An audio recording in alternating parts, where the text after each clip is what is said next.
Salut les loulous, aujourd'hui je vous retrouve pour un nouveau carnet de correspondance. Et oui, je suis malade, donc si ça atchoum et si ça renifle, ne vous inquiétez pas, c'est normal, la voix est prise également, tout va bien, je me soigne, ne vous inquiétez pas, je parle du nez de ouf, mais bon, bref.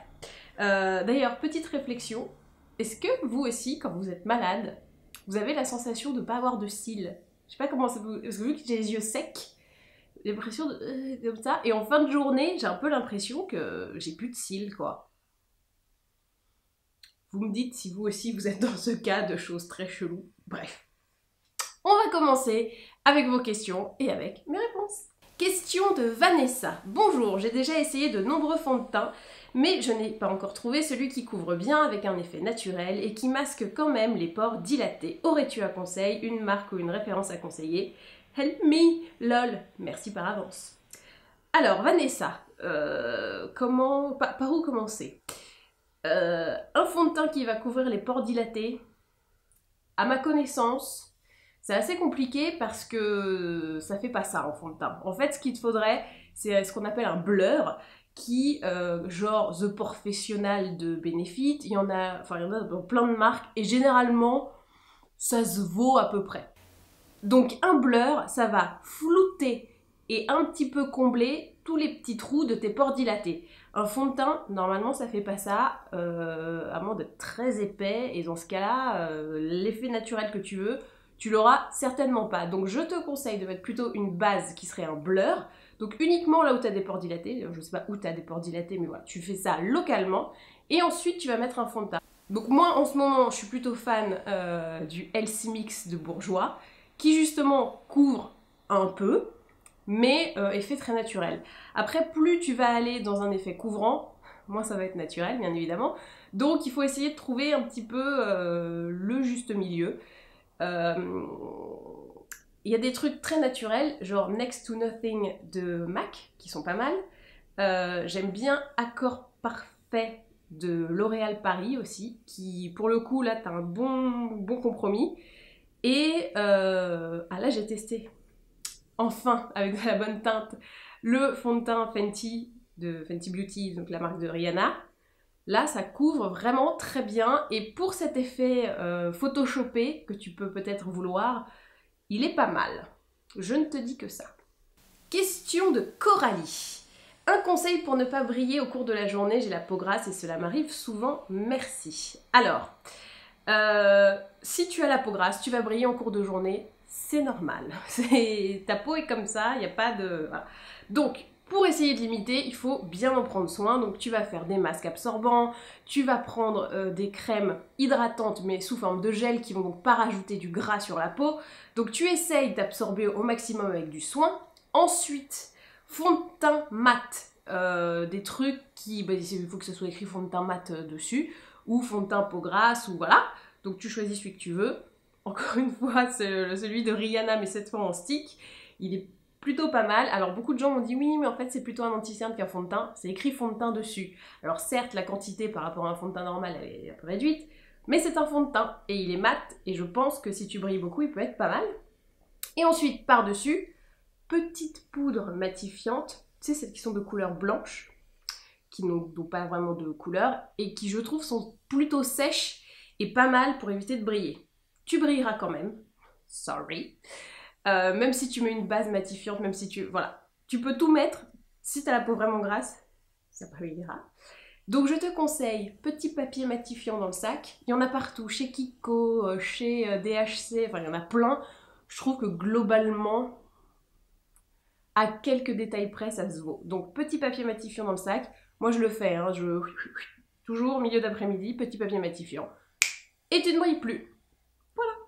Question de Stéphanie. Bronzer et enlumineur en hiver ou simple blush? Chaque année, je ne sais vers quoi m'orienter. Merci. Bon, Stéphanie, on va être très clair, c'est selon le résultat que tu veux. Hein. Alors pour moi, même, je vais te dire un truc. Attention, je vais te choquer. Personnellement, je fais enlumineur, pas bronzer, et blush. Du coup, on est carrément en dehors des clous de ce que tu m'as défini. J'espère que tu n'es pas choquée. Et voilà. Mais enlumineur, maintenant, j'en mets quasiment tout le temps. Surtout que maintenant, on a des enlumineurs de dingue avec toutes les marques qui ont lancé. On a un choix pas possible, donc autant se faire kiffer, autant s'enluminer. D'ailleurs là je suis enluminée, mais je suis... Ah ouais si ça va. J'étais moyen contente, mais ça va. Du coup, en fait, tu fais ce que tu veux, il n'y a pas d'obligation. Le bronzer, si t'es pas un chouille allé, donc avec la mine de l'été, ça peut parfois un petit peu te plomber le teint en mode t'as mis 2 barres orange, machin. Mais si c'est bien mis, si c'est bien fait, franchement, il n'y a pas de raison, fais-toi kiffer. Tu peux même utiliser ton bronzer en blush si tu trouves ça cool. S'il est un peu orangé, un peu pêche, ça peut être sympa. Franchement, il n'y a pas de règle, amuse-toi, quoi. Question de Manoun. Manon, je suppose. J'aime bien voir vos noms sur Facebook, c'est-à-dire qu'il y a autant des gens qui mettent leur vrai nom et voilà, et puis des gens, c'est... on va être incognito, tu vois. Question de Manoun. Ou Manon, je ne sais pas. As-tu un fond de teint pour les peaux à problème acnéique et grâce à me conseiller Dermablend de Vichy. Voilà, ça va être comme ça. Alors il y a plusieurs formes avec ce fond de teint qui est vraiment très épais, très couvrant, mais vu que c'est Vichy, il y a quand même une formule assez clean, donc tu vas pas avoir les pores obstrués, machin, c'est fait pour, hein. Donc il est couvrant pour couvrir les boutons d'acné, et en même temps la formule est faite en sorte pour que ça n'aggrave pas les choses. Voilà, c'est pas complètement con non plus les gars, ils ont fait ça bien. Donc tu l'as en stick, tu l'as en... je crois qu'il y a même une formule un peu poudre ou compacte en tout cas. Et tu as le fond de teint fluide, enfin fluide, il est un peu crémeux quand même, un peu classique. Et moi j'aime bien le stick, parce que en gros tu sors un peu le stick, avec ton pinceau tu vas un petit peu racler dessus, et ça te permet, vu qu'il est très couvrant quand même, de doser un petit peu le truc. Parce que tu vas voir, c'est couvrant. Donc tu peux, les premières applications, avoir la main un peu lourde, te retrouver avec un truc plâtré et te dire ok, ce produit est horrible, alors que pas du tout. En fait, il est de base très couvrant, donc t'as pas besoin d'en mettre des tonnes. C'est pour ça qu'au début, je pense que la formule stick est la meilleure. Voilà. Question de Atina. Enfin, je crois, parce qu'il y a 4 prénoms à la suite. C'est peut-être... Je vous dis, alors je vais vous le dire, j'aime pas dire le nom entier des gens, mais là c'est un peu... Atina, Paul Antonin, Camille. Voilà, la maladie est là. J'ai fait une bulle de mort en moi-même. Ça vous arrive souvent, vous aussi? Bah, voilà. Élégance quand tu nous tiens. Donc, Atina, Paul, Antonin, Camille. Je pense que c'est une coloc Facebook. Voilà, c'est bien, pas mal. Donc, toutes ces personnes, ou ces personnes qui est un peu schizophrène et qui a beaucoup de personnalité, je ne sais pas, je ne juge pas. Atina, Paul, Antonin, Camille me demande: bonsoir Magali, une question pour les yeux bleus. Je suis habituée à utiliser des couleurs chaudes pour les paupières, marron, cuivré, doré, mais j'avoue, je commence à m'en lasser. Je voudrais changer un peu, mais avec mes yeux très clairs, et je suis très brune, j'ai du mal à voir ce qui pourrait faire joli, sans faire froid ou trop coloré. Je cherche quelque chose de naturel. Aurais-tu des idées de couleurs à me conseiller? Merci, et bonne soirée. Alors, clairement, si tu veux des trucs naturels, il faut des couleurs nude, il n'y a pas de secret, hein, c'est comme ça. N'hésite pas, alors moi, c'est ma botte secrète. Je vous la confie comme ça entre nous. Le kaki, c'est super. Voilà. Ah bah d'ailleurs, la meuf conseille du kaki, et j'ai mis un petit... Voilà, j'ai mis un petit kaki en ras de cils. Tu vois, je trouve que ça reste naturel, parce que, en fait, si tu réfléchis bien, les couleurs de tes veines que tu vois à travers la peau, je sais pas où j'en ai, voilà, là, tu vois, dans le bras, tout ça, elles sont un peu kaki parfois, tu vois. Bah, quand t'as le teint chaud, t'as la veine un peu verte. Donc, le vert, c'est un peu du nude finalement. Dans ma logique complètement illogique, mais vous voyez ce que je veux dire, c'est-à-dire que c'est une couleur qui se trouve naturellement dans ton corps, quoi, que tu trouves sur toi. Donc, c'est naturel dans un sens. C'est-à-dire que moi, j'ai pas si j'ai du bleu dans l'œil, j'ai pas de jaune, par exemple, tu vois, sur mon corps, de orange, tu vois. Donc, pour moi, c'est un peu chelou ce que j'aurais... vous me pardonnez, je suis un peu malade, ok? Donc ouais, moi je te conseillerais d'essayer du kaki, parce que ça va te changer un petit peu de tes couleurs chaudes, et puis en même temps ça reste quand même assez naturel, puisque c'est une couleur qui est contenue dans ton corps, et c'est sympa. Ça y est, elle a pété un peu qui coule tout ça, tout va bien. Et du coup, le kaki, ça peut aller avec du doré, ça peut aller avec plein de trucs, c'est hyper simple. Moi, je suis très fan du kaki et je trouve que ça va à tout le monde pour le coup, c'est une couleur super. Question d'Emilie. Bonjour Magali, as-tu déjà essayé les produits Kaolion de chez Sephora? Alors, c'est la marque s'appelle Kaolion, mais c'est disponible chez Sephora, c'est pas de chez Sephora. Ok. On est d'accord. Si oui, qu'en penses-tu? Alors oui, j'ai même fait un post dessus. Je vois que tu ne lis pas mon blog. Je le prends pas mal du tout.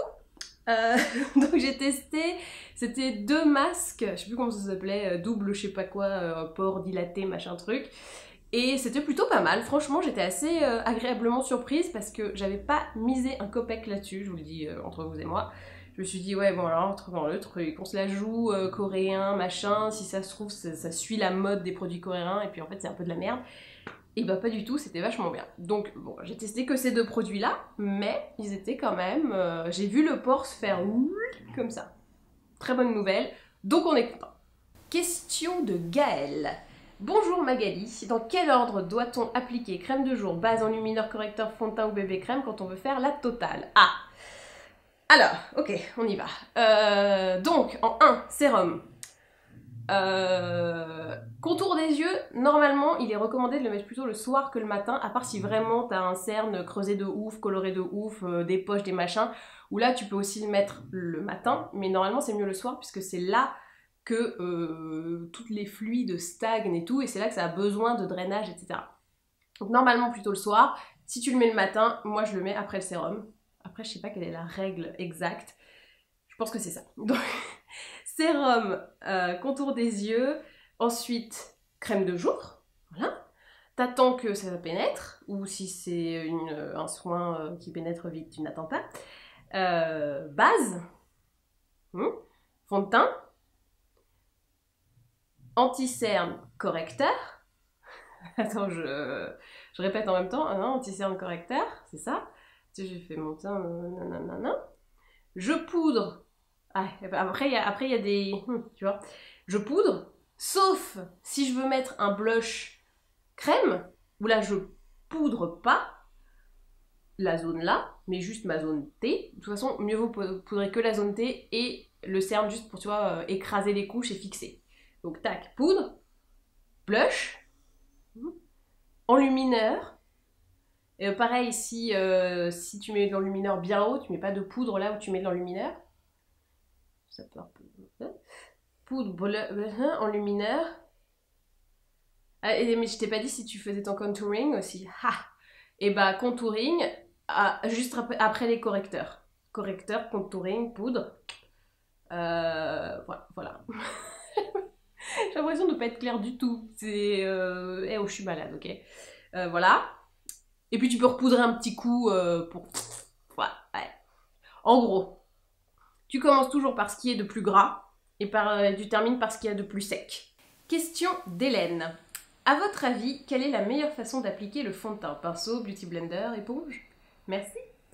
Alors, moi j'utilise ceci, qui est un pinceau, le Flat Kabuki de Sigma, qui est numéro F80. Et j'ai envie de te dire, la meilleure façon d'appliquer ton fond de teint, c'est celle avec laquelle tu vas être la plus à l'aise. Parce que clairement, ça de base, c'est pas le truc qu'on recommande au premier abord. Tu vas voir un maquillant professionnel, il va te prendre un pinceau plat. Moi, j'aime pas trop les pinceaux plats, je trouve que ça fait des traînées. Le Beauty Blender, je trouve que c'est long, mais long. Oh, le truc, le matin, c'est pas possible, quoi. Si tu veux être bien estompé, ça prend des plombes. Moi, ça me gave, le Beauty Blender, je vous le dis, direct. J'aime bien, je trouve que l'idée est bien, le résultat est sympa, mais c'est long. Si tu finis, t'es hyper musclé du poignet, quoi. T'es là, ah, horrible. Sinon, bah, c'est bête, hein, mais l'appliquer au doigt, je trouve que c'est encore pas si mal que ça, finalement. Ça te permet de bien étaler et ça chauffe le produit. Du coup, il y a une meilleure fusion avec la peau et c'est pas mal. En fait, moi, c'est surtout l'anti-cerne que j'estompe au doigt parce que je trouve que la partie huileuse fond plus vite, vu que ton doigt est chaud, contrairement à un pinceau qui va être à température ambiante ou froid. Et du coup, ça permet de mieux estomper, d'avoir un truc vraiment plus naturel et plus vite. Donc moi, pour un souci de rapidité, c'est Flat Kabuki et tout ce qui est correcteur et anti-cerne au doigt. Voilà. Question de Carolita.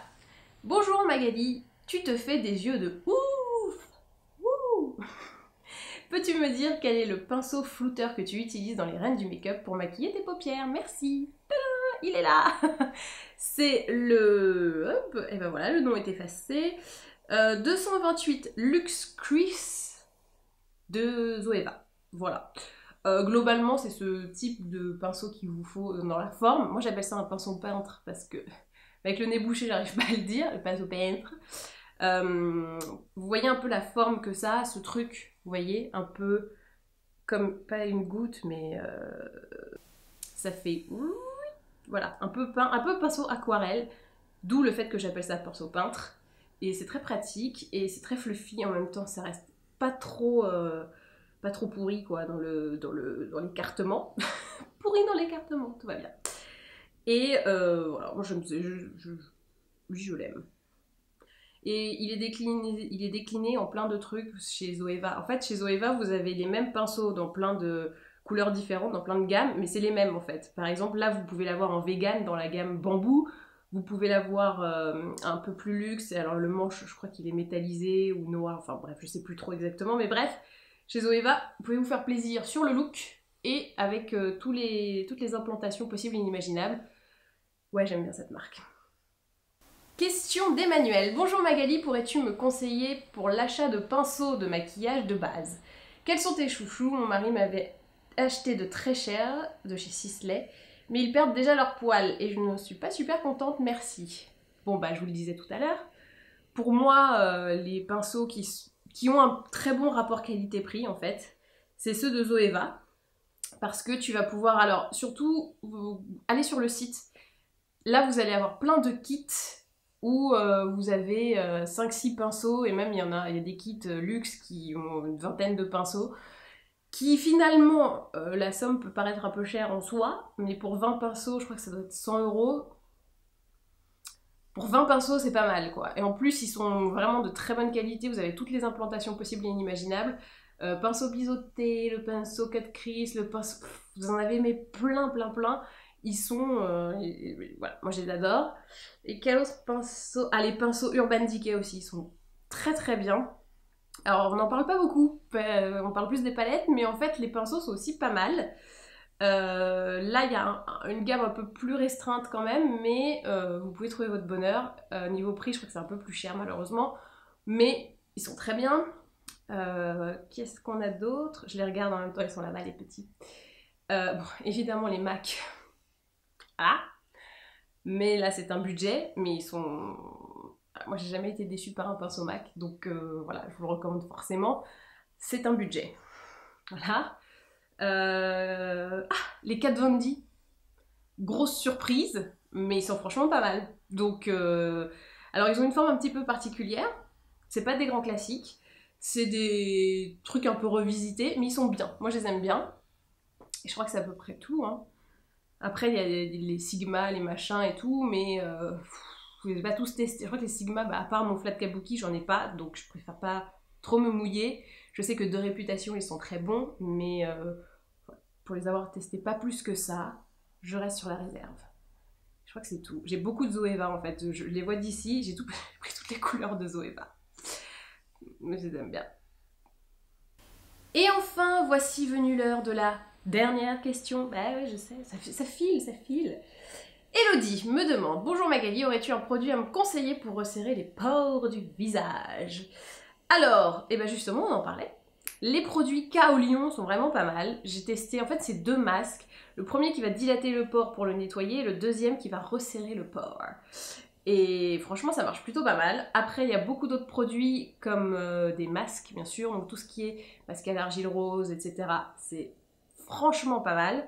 Ça peut bien aider. Et ce qui peut aussi t'aider, c'est de te passer un petit coup d'eau froide sur le visage quand tu fais ton soin, etc. Plutôt eau froide que eau tiède ou eau chaude, où là justement le pore va faire... Je fais bien le pore ou pas? Donc n'hésite pas, tout ce qui... Et puis voilà, évitez de se mettre à côté du radiateur, trop près de la chaleur, etc. Ça dilate le pore, ça n'aide pas. Voilà. Donc petit masque Kaolion, un peu de masque d'argile rose, parce que c'est la plus douce. Ça va, voilà, ça t'aide. Et voilà, éviter la chaleur, petit coup d'eau froide, et là on est pas mal. Voilà, ce 36e carnet de correspondance est terminé, j'espère que ça vous a plu. N'hésitez pas à me poser vos questions pour le prochain carnet de correspondance. Je vous mets le lien, ça se passe sur ma page Facebook. Je vous mets le lien dans la description, bien évidemment. N'hésitez pas maintenant à vous abonner pour ne louper plus aucun autre carnet de correspondance et à être au courant de tout. Quant à moi, je vous dis à très bientôt. Et ben maintenant, à vous de jouer!